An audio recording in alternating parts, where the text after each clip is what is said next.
Hello, this is Spartan Commander, and this is a 1011th Rome Total War Brotherhood game that I've put onto YouTube. And what a battle I've got for you today. As you can see, this is fought on one of our popular new custom maps.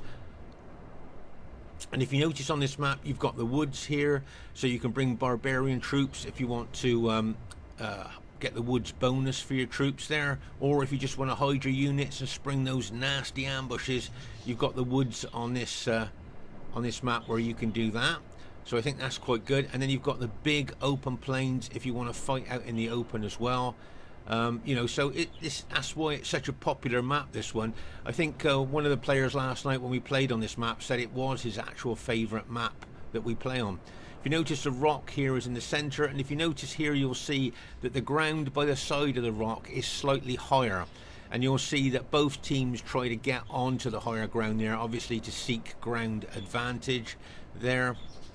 So, as I say, with the big open plains and the woods if you want to hide your troops, and undulating ground as well, it's quite an interesting map, this one.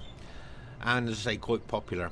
Okay, our first teammate is Arminius, or Vycox, Brotherhood member Vycox, or Arminius. He likes to call himself either there.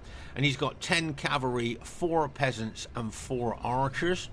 Okay, in his Parthian army. Remember that we give Parthia a 10 cavalry max instead of 6 because their infantry are so poor. And to make Parthia competitive, you know, on the 31k battlefield, that's why we've given them a 10 cavalry max. Okay, there's a close-up of the peasants there. You'll probably use those to maybe attract enemy archer fire. And here you'll see that the Parthian archers are only mid-range. You'll notice that they don't wear any armor, so their defense is pretty poor as well. But they are just like mid-range archers. He's maximum upgraded them. If you count there, you've got 9 upgrades, 3 experience stripes, gold shield, gold attack. So he's going to get the most out of them he can. But as I say, they are just mid-range archers, really. If you look at the upgrades on his cataphracts, if you count them, you'll see he's got 9 upgrades, 3 experience stripes, gold shield, gold attack. So they're fully upgraded. And we call these guys the tanks of the ancient world because they're armored from head to toe. And used correctly, they can be battle-winning troops. Okay, so both his archers and his cavalry are fully upgraded. So that's an interesting Parthian army there of Vycox. Our next teammate is Brotherhood member Royer. Now Royer's got 14 infantry and 6 cavalry. Now it's not quite the bog standard 31k Roman army that's been used for years and years, because he's incorporated a morale boosting eagle unit within his army.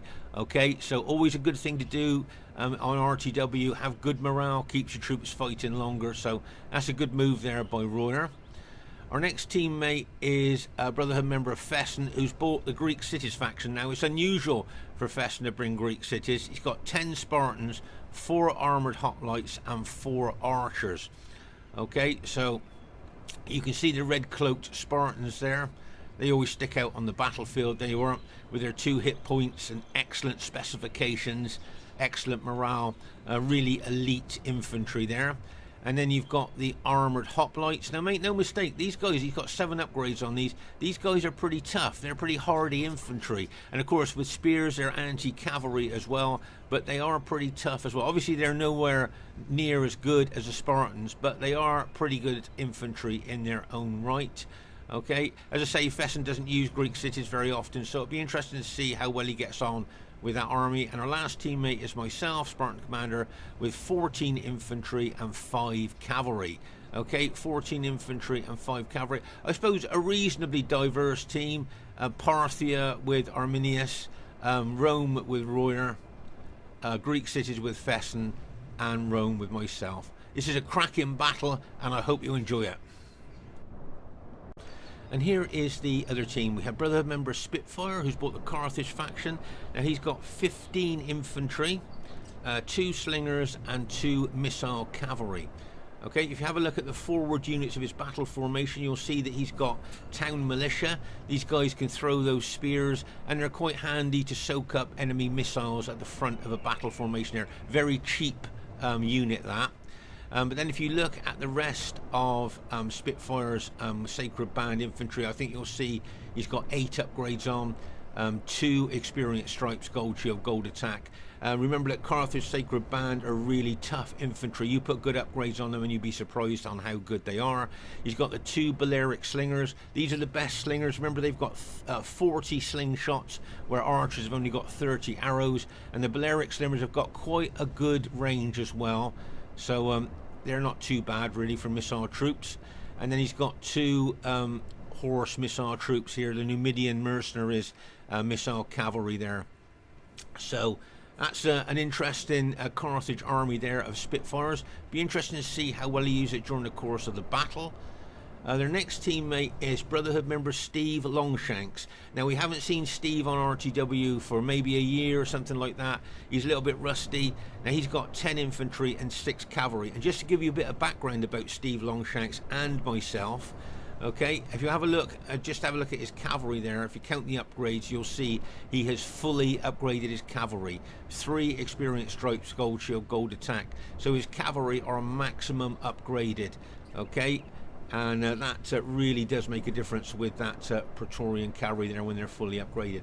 But just to give you a bit of background about Stevelongshanks and myself, about 15 years ago, the Brotherhood was playing 30k each in our games. We transitioned from 25 to 30k. And then Stevelongshanks and myself, that used to play a lot in those days, we could see that if you had an extra 1,000 denarii, that could really make a difference to our Roman armies. So that's what we did. We made armies of 31k. And I remember we just hosted 31k. And of course, people were saying, what's this odd number, 31k? But people saw how good you could build your army with that extra 1,000 denarii. And all of a sudden, people were starting to host their own battles with 31k. And 31k just took off from us taking a chance on hosting it. Just to see what people thought. So the reason I'm telling you this is because I think a lot of RTW players have got good new ideas for RTW with different battle types, different monies, and different factions and units to bring. And I would say, unless you bring them to RTW and try those new battle types, to see if people like them or not, you'll never know whether they'll be successful or not. As I say, when Steve and me first hosted 31k, we had no idea how people would take it. So I just thought I'd give you a little bit of history there for Steve and myself, introducing 31k about 15 years ago, and just not knowing what people would think about it. But we took a chance and it was quite successful. Okay, their next teammate is Brotherhood member Lando. Now, he's got 3 archers, 12 infantry and 5 cavalry. Okay, that would be a tried and tested Lando army there. If you notice, he's got 7 upgrades on his cavalry and experience stripe, gold shield, gold attack. So I say that would be a tried and tested Lando, a Roman army there. And their last teammate, not hiding in the woods there, or he's at the back of the woods there, and that is Brotherhood member JGP. Okay, now JGP's got 6 cavalry, 3 archers and 11 infantry. Okay, so that would be a tried and tested JGP army there. So there you are. And I imagine he's going to move his infantry either over onto the other flank, or he's going to move it over here to help Lando here. Be interesting to see what happens. But here, as I say, you can see this is where the main battle area is going to be. And this should be a great battle for you to watch. And I hope you enjoy it. Okay, at this very early stage of the battle, you'll see Royer moving his purple SBQR army forward towards Lando's blue Scipii army, and you'll see that Fesen is taking his Greek cities army over there as well. And you'll notice that Arminius is moving his cataphracts maybe around the flank, possibly on the flank of Lando's army there. Now remember that cataphracts, if you run them round a lot, they do get tired quite quickly, so you have to be careful how you use the cataphracts. Here you'll see I've moved from the left flank over into the left centre here, facing the enemy Brutii troops and possibly the enemy Carthage troops there as well. So I say this is the very, very early stages of the battle here. We're kind of just all getting into position. Just pause the game for a second here. So as I say, I could be potentially facing Brutii and Carthage. But you've got Fesen's Greek cities army here. But just look at the progress that Royer's made here from all the way over there. Look, he's ran forward and has actually pushed Lando back from that advantageous higher ground there, if you notice. See that higher ground there? So he's actually, by moving forward, forced Lando back. But I think the main reason that Lando moved back from that position was because he was worried about being flanked by the Parthian heavy cataphracts there. Okay, so that's why I think Lando moved back there. It was a good tactical move really from his point of view, because he's, as I say, was worried about being flanked by the cataphracts. You'll see here that JGP is moving his Brutii army over, possibly to support Lando, or maybe to go around the other side of the rock there to support his allies. Be interesting to see where JGP moves his army to. And as I say, over here I'm forming up in front of the enemy Brutii and Carthage army here. Okay, now just to give you a heads up, if the Carthage and Brutii army move towards me, and if Fesen moves over towards me, then obviously the Carthage general would probably like to fight the Greek cities there. So what we'll do a swap. I'll see if I can get my Julia army to face Carthage, and Fesen can face Rome. Here you can see Royer still pushing Lando back. Can you see there, by just advancing forward, now he's got that slightly higher ground. Lando is now moving back. I think both Lando and JGP are wary about being flanked by those fully upgraded Parthian cataphracts there of Arminius. They were Arminius or Vicox. He calls himself either there, but he's Arminius in this battle. And as I say, he can be very, very good with the Parthian faction. Now we've given them 10 cavalry. As I say, their infantry is so poor, that's why they've got a 10 cavalry max now, and it makes them quite competitive on the 31k battlefield. Okay, so here you'll see Royer once again being his usual aggressive attacking self here, trying to push the enemy back even further.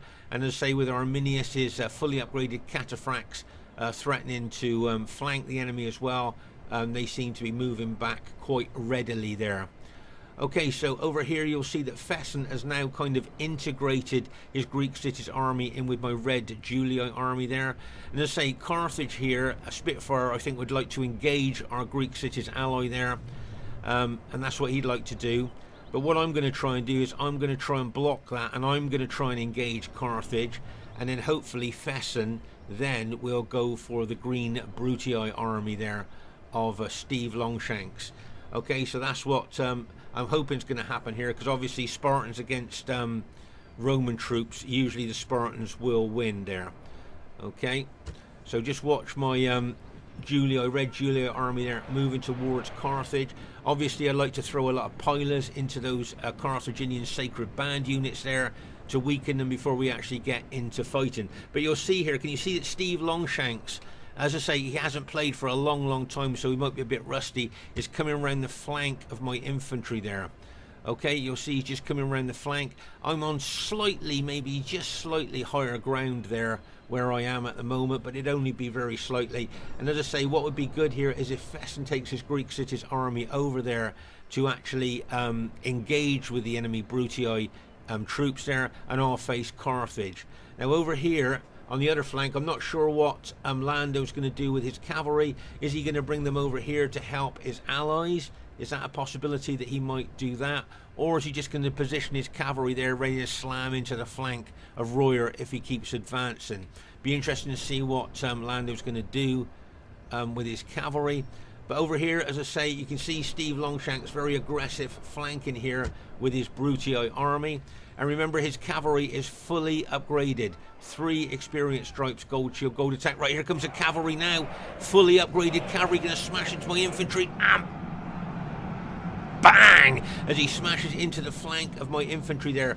Really aggressive. And now he's slamming his infantry in there as well. Both cavalry and infantry charging in. Nice aggressive move there by Steve. As I say, he hasn't played Rome Total War for a long time there. So still nice to see he's got that aggressive edge in his game. I need to pull my red Julii cavalry back. I kind of went too far forward with my cavalry. Remember, my cavalry is not anywhere near as well upgraded as Steve's, so I need to pull it back.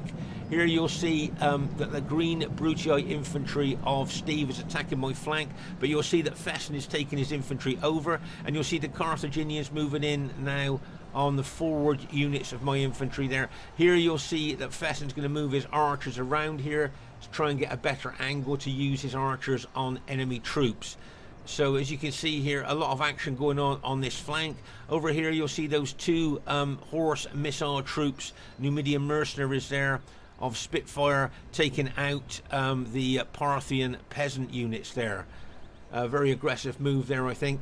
But over here I need to move my cavalry back. I don't want to get really involved with that fully upgraded cavalry of Steve's there, and also if you notice he's got infantry there as well, so I need to pull my cavalry right out of that situation there, which is what I've done. As you can see, I'm going to lock and load my cavalry there to use it when I feel the time is right. But here, as I say, you can see Steve's troops aggressively attacking our troops, but I'm glad to see Fesen has got some Spartan units over there to deal with those Brutii units there. Okay, so over here on the right flank you'll see that Royer's cavalry and a lot of Vycox's cavalry here, or Arminius' cavalry, is coming over from that right flank and right centre over to our left flank and left centre there, trying to support myself and Fesen. So that's a nice bit of support there by Arminius, and Royer there bringing a lot of their cavalry over here to support us. And you can see the cataphracts there, the Parthian cataphracts. They're going to maybe target Steve's cavalry. Be interested to see what Steve's going to do. But bearing in mind that Steve's cavalry is fully upgraded, that might give him a lot of confidence to attack. Here you can see the Parthian cataphracts looking to smash into the back of the Carthaginian spearmen there. But here you can you see what I'm going to do now is turn my cavalry on Steve's cavalry to hold and pin him, and then the Parthian cavalry and Royer's cavalry, I'm hoping, going to smash into Steve's cavalry. There goes Royer's SPQR cavalry, and bang! As it smashes in there, you can see the Parthian cataphracts arriving as well, and bang! As they smash in there as well. Right, so here you can see Royer's cavalry coming in, great support by Royer. And as I say, you've got my cavalry, what's left of my cavalry there, and you've got Arminius, his cataphracts there, all going in. I just wanted to show you here that you can see Arminius has alt-attacked his Parthian cavalry, so they're using their effective against armor maces on Steve's cavalry there. Okay, now with all our cavalry there pouring in, even though Steve's cavalry is fully upgraded, I think there's a chance his cavalry will rout. As I say, he's got his infantry attacking the flank of my Julii units there, but you can see that Fesen's brought some of his units over. Here's Lando's cavalry. He's brought his cavalry over here. Now, whether he's going to charge in there to help Steve, I'm not sure at this stage of the battle. Okay, so what I'm going to try and do here is hold and pin Carthage. Okay, that's the tactic I'm going to use there. Carthage may well attack my units, which I'll hold and pin. Here you can see that Lando and JGP are moving over from the other flank, our right flank, if you like, over to our left flank here, looking to support their allies. So there's a lot going on at the moment in this battle, but as I say, at this stage of the battle, Steve could lose all his well-upgraded cavalry, and then make no mistake, my allies' cavalry will smash into the rear of his infantry if he loses all his cavalry. Right, so that Steve's fully upgraded cavalry has just been taken out by a mass of our cavalry there. Now just watch now, if we smash into the back of Steve's engaged Brutii infantry, we could get a mass rout going here. Look, and their cavalry's going in there like bang! You can see my Julii cavalry, you can see Royer's cavalry, and you can see the Parthian cavalry all going in there. Hammer and anvil attack. Fesen's, you can see Fesen's Greek city troops being the anvil and our cavalry being the hammer there.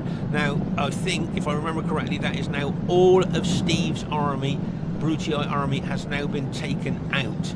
Okay, so all Steve's green Brutii infantry and cavalry are now all dead, all been routed and taken out.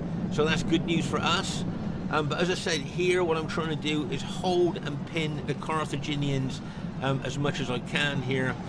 You can see here, actually, if you look here, they've nearly like punched a hole through my battle formation there. Very, very aggressive play there by Spitfyr. Now here, you'll see that Royer's bringing his purple SPQR troops up, maybe into the flank of Spitfyr's Carthaginian army there. Imagine the pilots he could throw into those Carthaginians there if he gets close enough. Okay, you can see Arminius' cavalry there at the back there. And as I say, my infantry just about holding on against those Carthaginian very aggressive attack there. Remember that the Carthage units have got 8 upgrades on, 2 experience stripes, gold shield, gold attack. And as I said, look, those Carthaginians have nearly punched a hole through my battle formation there. Can you see that? Really aggressive play there by Spitfyr with his Sacred Band units. But as I say, if Royer can get close enough with his SPQR troops, he could throw in loads of pilots and really weaken those Sacred Band units. So it'll be interesting to see what Royer's going to do here with his purple SPQR troops. See him moving up there into position there. As I say, it'd be great to see the pilots going into those Carthaginian troops there. And here you'll see right on our left flank, oh my gosh, now this could be a battle-changing cavalry charge, what you're about to see. Can you see that here? You'll see that Lando is charging his cavalry into what's left of my Julii infantry there. And he could well mass rout my Julii infantry there along with his Carthage ally. Just watch his cavalry hit of Lando's there as it smashes into my Julii infantry and bang! As he smashes in there. Oh my gosh, now remember, all my units are battle damaged. They've been fighting for quite a long time against Carthage. So you'll see here that I was thinking it was going to possibly be a mass rout. You'll see where here I charged my cavalry into the flank of those Sacred Band spearmen there. And you'll see Royer is charging some of his infantry in there as well. But remember that those Sacred Band spearmen, if I remember correctly, have got 8 upgrades on, 2 veteran stripes, gold shield, gold attack. Okay, you see a lot of pilot exchanging going on here between the enemy Brutii army and our allies' SPQR troops there. A lot of pilot exchanging going on. But you might notice that the Brutii troops have got pilot shield open units, pilot shield units in front of their main battle formation there. Right, here you can see Royer charging his cavalry and infantry in a combination attack, and bang! There's his cavalry smash in there. Oh my gosh. Just look at that for a massive combination attack. But now look at the enemy counter-attacking with their cavalry. Look, and bang! As that Brutii cavalry counter-attacks. Oh my gosh. Let's pause the game for a second here. So this could be a make or break part of the battle here. You can see there that Royer being really aggressive, charges infantry and cavalry in. You'll see that the archers there of Fesen will be shooting into the enemy troops as well. There's one of my Eagle units has just been routed there by that consistent and aggressive Carthage attack on my troops. Over here you'll see that Fesen's Greek cities are fighting Lando's infantry there. So Fesen's holding quite well, keeping his general back, giving morale bonus. Now what I wanted to show you here was a classic hammer and anvil attack. Can you see the cavalry of Arminius here going to smash hopefully into the back of the enemy engaged Scipii infantry. Here, get ready for this cavalry hit, get ready for this, and bang! As he smashes his cavalry into the rear of those enemy Scipii troops. Classic hammer and anvil attack. The Spartan units of Fesen being the anvil, and of course the cavalry of Arminius being the hammer. Classic hammer and anvil attack. Meanwhile, over here on our right flank, there's Lando's cavalry going into Royer's infantry, and bang! As it smashes in there. Oh my gosh. Now, look at Royer's position. His purple SPQR troops. Look at his position there. If the enemy break him there, they'll come in behind our troops. Here comes JGP's cavalry going in again. Look, and bang! As it smashes in there, you'll see Royer is counter-attacking with his cavalry. He's going in there as well, and bang! As he smashes in there. Notice he's being hit by fire arrows there as well from the enemy team. Oh my gosh, I can see some. Oh, here comes Lando's cavalry again, coming in. He locked and loaded, charged them in. Look, and bang! As he smashed in there. Oh my gosh, can Royer hold? Can Royer hold here on this right flank? If he breaks, the enemy will get troops in behind us here. Okay, this could be a make or break of the battle. As I say, with all that enemy cavalry and infantry bearing down onto Royer's SPQR troops, if they break through, look, they'll get in behind us, and that could be a battle-winning move there by the enemy troops. You'll see that Arminius is using his cavalry still very well in combination with Fesen's Spartan units there. Great combination there for the two of them. But you can see that my Julii army are winded. They're very battle depleted. They've been fighting for a long time. Not only have I got Carthage troops attacking me, I've got Brutii troops attacking my army as well. My army's kind of been like the anchor of the team, if you like, trying to hold and pin as many troops as I can, enemy troops as I can there. But here, as I say, if Royer's troops mass rout here, this could be, you could well be seeing a pivotal moment in the battle. Okay, this could well be a pivotal moment in the battle. Oh my gosh, right. Lando's cavalry has now punched through Royer's SBQR troops. You can see that. And oh my gosh, Lando's cavalry now have come in behind us. And as I say, this, I believe, will be a decisive and pivotal part of the battle here.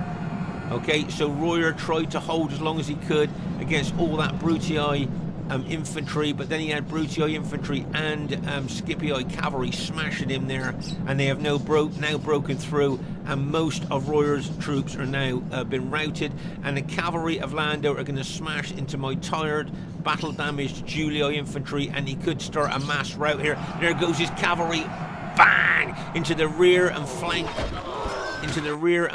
of my troops there. And watch my Julii troops here. I think they're going to mass rout. Okay, so there you are. You'll see now that my entire Julii army has now been completely routed and taken out. Okay, so well done to the enemy team. As I said, on that right flank, it was a decisive and pivotal moment of the battle. And just to say, well done to the enemy team. They're a well-deserved win. They just finish off our Greek cities allies now and Parthian cavalry, and it looks like they're going to they've gone on and won the battle. So well played to them. Some good moves there. You can see Royer's still got some cavalry left. I don't know whether my teammates will admit defeat now and we'll just get back into the lobby, because looking at the situation here, obviously there's no way that we'll probably be able to turn this around. I don't know what you think there. As I say, both Royer's, all of Royer's infantry and all my army has been taken out. Here you'll see Fesen there fighting. I don't think he's got his spears down there. And the reason he hasn't got his spears down is so that his Parthian ally could charge through and help him. But here you'll see that Lando has charged his Scipii cavalry into that Parthian cavalry there. Okay, but you can see both Royer's cavalry and Arminius' cavalry has just taken out all of Lando's cavalry now, so that's good. That's quite good for us. But as I say, you can see, if you notice there, you'll see that Fesen is just starting to run away there, moving away from the enemy team there. But I don't know if he had his spears down there where he was fighting. He may well have just been fighting with his swords there to allow his allies' cavalry to come through. Here you'll see JGP's archers. I'm guessing they're going to get taken out by both Royer's cavalry and Parthian cavalry as well. There. Now he flees the field like a coward. So it looks like Fesen and Arminius are going to carry on fighting here. But after all of Royer's infantry and my entire army have been taken out, do you think they'd be able to turn this around? Okay, we've still got some Spartan units left. And as I say, some well upgraded, fully upgraded cataphracts as well. So it'll be interesting to see what happens here. As I say, I think what we saw earlier, I thought was a pivotal and decisive part of the battle. But by the looks of it here, it looks like Fesen, Arminius and Royer here are going to continue fighting. So well done to them there. But you can see that Fesen's units have been very battle depleted there. And you can see the enemy troops are kind of forming up here. It's kind of like we're going into phase 2 of the battle here, if you like. You can see here, it wouldn't surprise me if Fesen moved up onto the higher ground by that rock, which is what he's doing. Can you see there? And you'll see the enemy team are forming up as well there. So, as I say, it's like we're moving into phase 2 of the battle here. And that's a good move by Fesen, moving up onto that higher. Remember when we looked at this map at the beginning of the battle there, we saw that there was slightly higher ground on that side of the rock. And you'll see that Fesen is forming up on that higher ground. So nice move by him. And you'll see that It'll be interesting to see. It'll be interesting to see where Arminius is going to position his cataphracts here. Okay, so as I say, if you look at the ground here, good move here by Fesen on taking on that slightly higher ground, forming up on that slightly higher ground there. Good move there. Always good to take advantage of the ground when you can, but you can see a lot of his units are very battle depleted. Over here you'll see that Royer's using what's left of his cavalry to chase down enemy archers, which is always useful. Stop the fire arrows coming in on our troops, lowering the morale of our troops. So that's a good move there, but you can see the enemy are actually forming up now. I think if I remember correctly, everybody was trying to have a rest. Get their troops rested here. You can see these Balearic slingers still throwing slingshots into Fesen's units there. Good rate of fire. Can you see how fast they're shooting those slingshots there? Slingers have got a good rate of fire there. And remember, as I said earlier, the slingers have got 40 slingshots, where the archers have just got 30 arrows. Right, now you'll see Arminius here moving his cavalry out to the flank. Now remember, Arminius, very good tactical and strategic player, but his cataphracts have been running around. Now if you notice here, can you look at the writing? Exhausted. So these cataphracts of Arminius are actually exhausted. And of course that means that their battle proficiency, the actual way they fight the battle, will be very low, and their morale will be very low as well. But that's a problem with the heavy armoured cataphracts. When you run them around the battlefield, they get tired very, very quickly. And all his cataphracts are exhausted at the moment, and they are battle damaged as well. So here you can see, as I say, this really is moving into phase 2 of the battle there, with Fesen forming up there with what he's got left of his Greek cities army, and Arminius moving out to the flank there with his exhausted cataphracts. So maybe, just maybe, my allies might be able to turn this battle around now.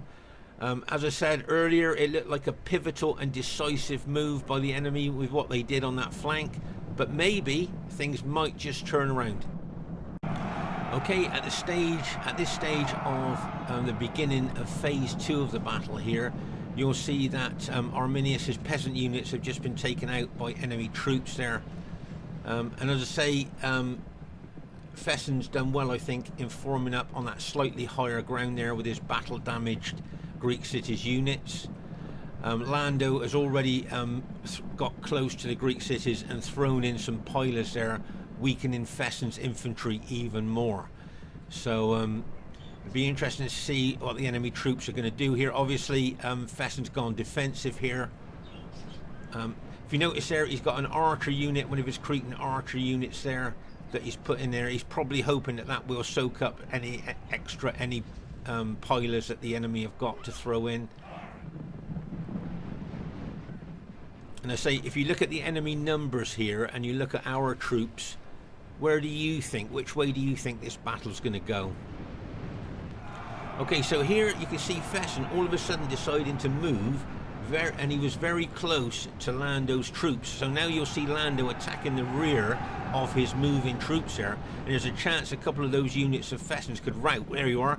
Can you see while Fesen's moving, he's being hit on the run, if you like. As he's moving there, he got hit.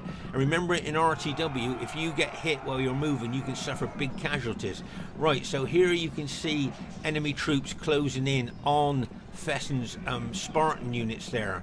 Okay, you can see the green Brutii troops of JGP, but also they've got to be very aware. There's more pillars going in there into the flank of Fesen's infantry there, but also the enemy troops have got to be very aware of the Parthian cavalry of Arminius there.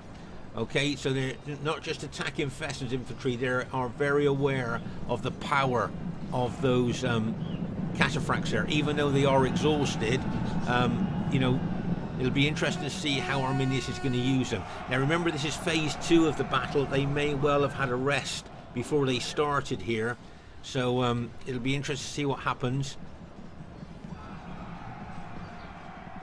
I think Arminius's cataphracts are down to very tired now from exhausted, but not a lot of difference really between exhausted or very tired. But here you can see his cataphracts charging in there, and bang, as they smash in to that Brutii infantry there.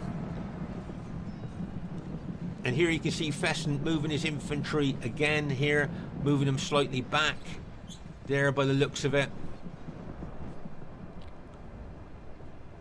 So this is a good combination here of Fesen's Spartans and the fully upgraded cataphracts of Parthia, which you can see charging in now. Hammer and anvil attack coming in there, and bang, as they smash in there. Okay, so here you can see Arminius' cavalry there going for the green general. Make no mistake about that. And Fesen as well. Both Fesen and Arminius going to take out JGP's general there. The Brutii general, bit exposed there. Take the general out, take the morale bonus away. And at this stage of the battle, that could prove crucial. That's good news there. They've taken the Brutii general out, taking the morale bonus away from the enemy troops there. And look what's happened there now. You can see the shock of losing the general, and that morale bonus there has caused the battle damaged enemy troops to mass rout. And it looks like Fesen and Arminius and Royer there have gone on to turn this battle around and actually win the battle there. If you notice, this is quite a large battlefield here with fighting all over the place. This is where Steve's green Brutii fully upgraded cavalry were taken out. Remember, we saw that earlier with just by sheer numbers of our cavalry. As we move across the battlefield here, you'll see this is where Steve's infantry was attacking the flank of my Julii troops there. And remember that Fesen brought his Greek cities into that particular fight. Over here, this is where the bulk of my Julii infantry was taken out at this stage of the battle here. Look, you can see red Julii troops there. That's where I was just trying to hold for as long as I could. Here, and as we move across the battlefield here, you can see more and more dead. You can always tell where the most intense part of the fighting is, obviously, by the biggest piles of dead. Now, here's a lot of Parthian cataphracts dead here. Look, you can see the cataphracts there. Lots of them killed there. But well done to my allies here. They've done really well in routing the enemy troops there. Really well done to them there. As I said earlier, it looked like we may well have lost the battle, but my allies managed to turn things around. And you'll see here that Royer has just got 2 units left out the whole of his army. That's all he's got. And of course, all my army was wiped out earlier on in the battle there. So as I say, really well done to my allies. They did really well there to actually turn things around, because as you can see earlier, it did look like we'd actually lost the battle there. So as I say, well done to my allies. Okay, so the first thing I'd like to say is really well played to everybody in the game. I thought everybody played really well. And as I say, it's a close victory. Remember what I've said in other battles, close victories are very rare. So when we do have one, I feel compelled to show that battle, because as I say, it's very rare to get a close battle there. And just like to say here that I think Fesen very rarely used Greek cities, and I thought he used the Spartans, his army there, his Greek cities army, extremely well there. So really well done to Fesen there. As I say, very rare for him to use Greek cities. So well done to JGP, got some great kills there with his Brutii army. Really well played there. Well done to Lando, got over 1,000 kills, so well done to him. He did well. There, poor old Steve, though, he hasn't played for a long time, maybe a year or so. He felt he'd be a bit rusty, and he'll be disappointed at those kills. But as I say, if you haven't played for a long time, you can be a bit rusty. I thought he was very aggressive, though, with his army. And well done to Spitfyr. Highest kills in the game for Brotherhood member Spitfyr with his Carthage army. Good, really good kills, and unusual as well to have the highest kills in the losing team. So well done to Spitfyr with his Carthage army. Did really well there. And always nice to see Carthage used well. And as I say, you can see him punch a hole through my battle formation there. And my kills, well, I managed to get over 1,000 kills. I was surprised that I even got that many kills, really, because you could see that I was mostly defensive in this battle. And remember, RTW rewards attacking play with good kills. Well done to Fesen, great kills with his Greek cities army there, as I said. Well done to Royer, got some really good kills there with his army, very aggressive as usual. And well done to Arminius there, did well with his Parthian troops there. Great combination play between Arminius and Fesen there. Now, what about faction advantage? We've got Rome, Greek cities, Rome, and Parthia. Do you think that's quite a strong combination there? And they had Rome, Rome, Rome, and Carthage. So I think that's a pretty strong combination as well. So do you think that either team had faction advantage there? I thought it was quite an interesting battle. I always like to read what you think about our battles, so please leave your thoughts in the comments there. And the more people that comment would encourage others to comment as well. And it's always great to read what you think about our battles. And bye for now.